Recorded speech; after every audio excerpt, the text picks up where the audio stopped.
shook hands with, hugged, and kissed, not the doctors, but a couple of the nurses at Emory, because of the valiant work that they did in treating one of the patients. They followed the protocols, they knew what they were doing, and I felt perfectly safe doing so. And so this is not a situation in which, like a flu, the risks of a rapid spread of the disease are imminent. If we do these protocols properly, if we follow the steps, if we get the information out, then the likelihood of widespread Ebola outbreaks in this country are very, very low.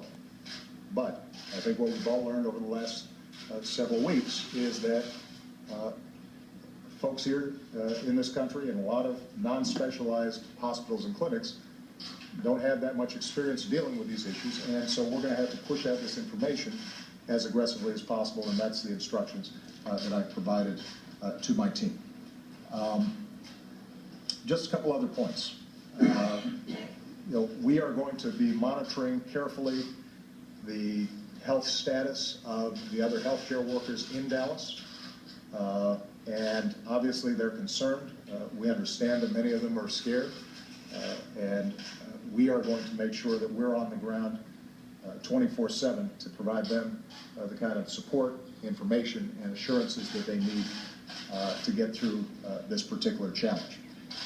And finally, we're also going to be continually examining our screening processes in airports.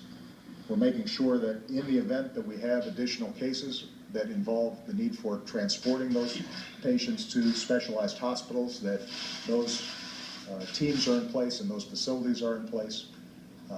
And we will make sure that on a day-to-day basis we provide the public with all the information they need and any updates about what has happened, not just in Dallas, but what is being done across the country. I'll end with this point.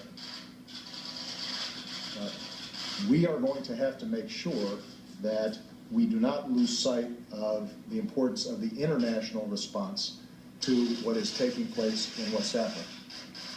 I am absolutely confident that we can prevent a serious outbreak of the disease here in the United States. But it becomes more difficult to do so if this epidemic of Ebola rages out of control in West Africa. If it does, then it will spread globally in an age of frequent travel and the kind of constant interactions that people have across borders. And so it is very important for us to understand that the investment we make in helping Liberia, Sierra Leone, and Guinea deal with this problem is an investment in our own public health. This is not simply charity, although obviously it's important that America takes the lead in the humanitarian crisis that's taking place there. But it is also probably the single most important thing that we can do to prevent a more serious Ebola outbreak in this country, is making sure that we get what is a raging epidemic right now in West Africa under control. So for that reason, last night I had a call with Prime Minister Abe of Japan to solicit greater support for the international effort. This morning I spoke with Chancellor Merkel of Germany, Prime Minister Renzi of Italy, President Hollande of France, as well as David Cameron, the Prime Minister of Great Britain, to make sure that we are coordinating our efforts and that we are putting in a lot more resources than so far at least the international community has put into this process. Bottom line, in terms of the public, I want people to understand that the dangers of you contracting Ebola, the dangers of a serious outbreak are extraordinarily low. But we are taking this very seriously at the highest levels of government. And we are going to be able to manage this particular situation.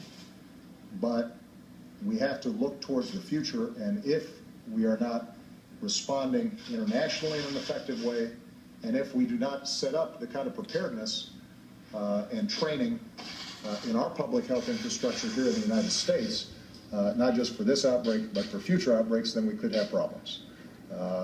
So in the meantime, I want everybody to be thinking about and praying for the 2 health workers that have gotten sick, those who also treated this patient with compassion and care.